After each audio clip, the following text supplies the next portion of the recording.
Karena aku masih pengen banget nge-share mengenai buku-buku yang sudah aku baca di video yang apa itu Mid-Year Book Freak Outtake ya kalau nggak salah. Dan karena aku juga pengen ngasih tahu ke kamu mengenai berapa banyak buku-buku yang sudah aku baca di bulan Januari sampai bulan Juni kemarin. Dan ini aku bakalan kasih lihat ke kamu mengenai statistiknya. Jadi ya ini masih bisa dibilang masih lanjutannya ya dari video yang Mid-Year Book Freak Outtake. Emang kalau udah sekalinya pingin nge-share tuh emang bakalan nge-sharing terus gitu kan. Jadi semoga kalian gak bosen dengan konten atau topik yang ini lagi. Jadi ya ya udah deh kita langsung aja mulai ke videonya. Nah, di sini aku mau kasih share mengenai jumlah buku yang aku baca per bulan. Mengingat emang tahun ini aku nggak bikin konten wrap up karena emang aku udah cut off banget konten wrap up dan aku udah kasih tahu juga kan kalau nggak bakalan bikin konten wrap up lagi. Jadi ya di sini aku kasih gambarnya satu 2 3 jebret gitu. Itu di situ ada dari bulan Januari sampai bulan Juni. Dan kalau untuk buku jumlahnya ini yang dibaca sebenarnya nggak yang fantastis sih kayak standar aja nggak sih kayak menurut aku ya di tahun sebelumnya juga jumlahnya nggak terlalu banyak signifikan sampai belasan gitu tapi ya cukup wow juga kalau di total-total karena ini semuanya kalau di total itu ada 49 judul yang aku baca di semester awal 2023. Sebenarnya kalau untuk ditanyain target Goodreads, aku tahun ini emang masang 20 judul sebenarnya. Karena waktu itu aku mikirnya kayak, aduh kayaknya nggak bisa ini kalau apa namanya kejar target gitu kan. Karena waktu itu emang lagi sibuk, terus nggak ada stok buku yang mau dibaca. Jadi apa ini yang harus aku lakuin gitu kan. Tapi ternyata ada beberapa judul-judul kayak cerpen gitu yang aku baca tahun ini. Jadi target bacanya ya kesampaian gitu kan. Jadi ya itu alasannya kenapa ada beberapa bulan yang aku bisa baca sampai banyak. Dan tahun ini ya surprisingly-nya itu aku cukup banyak mendapatkan tanda kutip bantuan untuk bacaan dari beberapa buku yang aku pinjam. Terus mungkin ebook-ebook gratis yang aku dapatkan di Google Play Books itu juga. Jadi kayak pengeluarannya sebenarnya nggak banyak-banyak banget sih. Tapi kalau bisa dibilang jumlah buku yang dibaca ini dari bulan ke bulan ya ya lumayan gitu kan tanpa pengeluaran yang gimana-gimana banget karena mengingat saya sudah banyak pengeluaran ya tahun ini. Jadi ya ya ini dia adalah buku-buku yang aku baca atau wrap up singkatnya gitu. Dan sebenarnya mungkin akan ada beberapa di antara kalian yang kepo kalau pengen tahu gitu kan buku-buku apa saja yang sudah pernah aku baca di masing-masing bulan ini. Kalian mungkin bisa cek aja di Goodreads atau mungkin di blog karena aku emang benar-benar membahas satu segmen itu khusus untuk wrap up. Nanti aku akan taruh deh linknya di kolom deskripsi kalau kalian emang beneran penasaran. Sekarang di sini aku mau mengkategorikannya berdasarkan rating dan di sini aku mulainya tuh dari rating 2 karena aku emang jarang banget kasih novel itu ratingnya itu satu.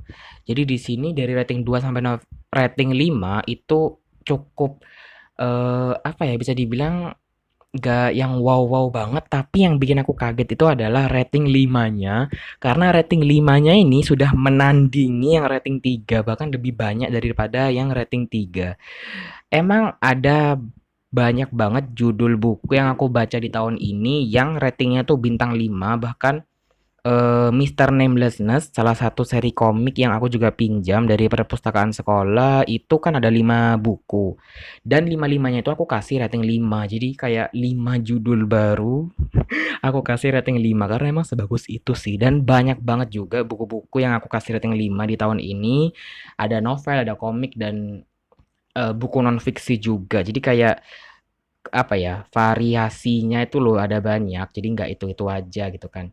Dan itu menurut aku bikin kayak wow proud sih ya meskipun masih banyak kan yang rating 4 karena rating 4 ini tuh menurut aku kayak di satu sisi dia bagus banget tapi kayak di beberapa part kok jadi agak kok jelek gitu. Jadi makanya kebanyakan emang rating 4 gitu. Tapi jujur ini untuk 16 judul baru yang aku kasih rating 5 di 2023 itu sesuatu yang wow sih sebenarnya. Oke, selanjutnya di sini aku bakalan membagi kategorinya itu berdasarkan eh, jenis bukunya kali lah ya. Dan di sini aku membaginya jadi 4, yaitu ada novel, cerpen, komik, dan juga non-fiksi. Aku tahu sih kalau misalnya novel ini masih bisa dibagi lagi berdasarkan genrenya gitu kan. Jadi kayak ada romance, ada fantasi, ada misteri, thriller, horor dan semacamnya. Tapi kayaknya terlalu panjang ya kalau kayak gitu. Aku bagi berdasarkan yang kasat mata aja gitu kan. Jadi di sini ya seperti yang kalian tahu ya, kalau aku memang mendapatkan komik gratis di Google Play Books, otomatis aku lebih banyak baca komik. Selain itu emang kalau baca komik ini kan isi ongoing gitu, kayak satu kali duduk itu bisa selesai, atau mungkin ya at least sehari lah ya itu bisa selesai. Jadi kayak aku banyak-banyakin baca komik juga, dan komik ini jadi salah satu apa ya, faktor yang bikin aku meraih target baca di Goodreads. Dan kalau untuk non-fiksi sendiri aku sebenarnya juga lumayan kagum karena bisa baca sampai 10 judul, yang mana kayaknya tahun-tahun kemarin tuh kayak hampir jarang gitu kan kalau baca non-fiksi. Dan non-fiksi yang aku baca di tahun ini juga lumayan berbobot, cie.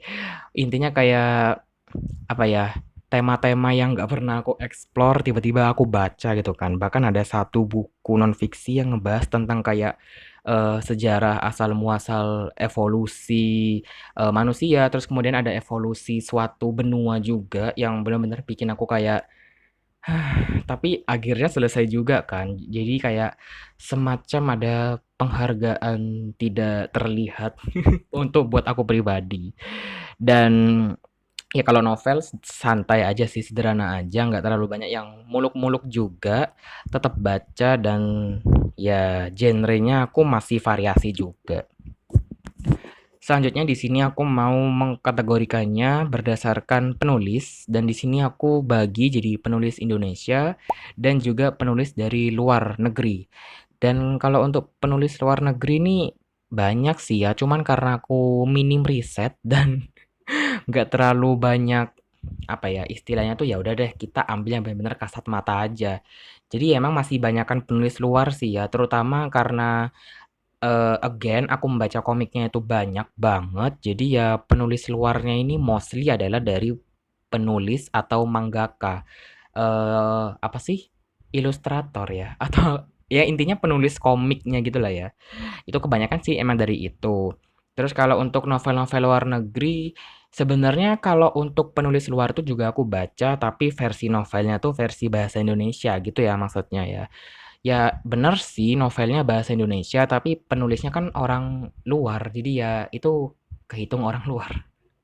Begitu saudara-saudara, jadi ya eh lumayan banyak juga ya. Dan apa ya, mungkin aku kurang update aja kali ya. Jadi aku nggak tahu penulis Indonesia yang baru atau mungkin penulis Indonesia yang buka pre-order atau something like that sih. Jadi kayak ya lagi-lagi sih kurang banyak apa ya, explore aja. Nah, ini adalah kategori terakhir yang mau aku share, yaitu adalah jenis bukunya. Dan di sini aku bagi jadi dua, yaitu buku fisik dan juga buku digital. Dan lumayan banget sih ya, karena aku baca buku fisik tuh banyak banget, ada 24 judul, sementara buku digitalnya ada 25. Jadi kayak selisih satu, tapi ini udah mengimbangi banget gitu kan. Dan buku fisiknya ini aku sebenarnya sedikit banget ya kalau yang aku beneran beli. Bahkan ada yang apa ya, bisa aku bilang buku fisiknya tuh mostly gratis karena aku pinjam gitu kan. Jadi kayak nggak mengeluarkan biaya, tapi aku tetap bisa baca dan tetap kejar target baca itu tadi. Dan ya lumayan banget sih ya dengan meminjam aku bisa sampai menyaingi buku digital itu tadi. Yang sebenarnya buku digital ini ada yang aku dapetin gratis juga sih ya sebenarnya. Tapi kan lumayan banget ya kalau 24 buku dijajar di rak itu udah banyak sebenarnya, bahkan itu kayaknya bakalan gak cukup di rak aku gitu kan. Tapi aku seneng banget sih ya, buku fisik sama buku digital udah lumayan imbang gitu meskipun aku nggak punya. Oke, itu tadi adalah sedikit informasi mengenai recap bacaan aku yang kayaknya aku udah pengen banget sharing ke kalian gitu kan. Karena di video sebelum-sebelumnya tuh kayaknya bakalan terlalu panjang kalau aku jabarin. Jadi aku bakalan jabarin di video ini sekali lagi. Jadi kayak dibikin berapa video dah tuh. Oke, harap nggak akan ada video baru atau video selanjutnya yang membahas mengenai recap bacaan lagi ya. Mungkin kalian udah keburu bosen kali lah ya. Dan aku terima kasih juga buat yang sudah baca, buat yang sudah nonton sampai sini. Dan kita akan ketemu lagi di video yang selanjutnya, yang semoga saja tidak membahas tentang reading recap lagi. Dadah!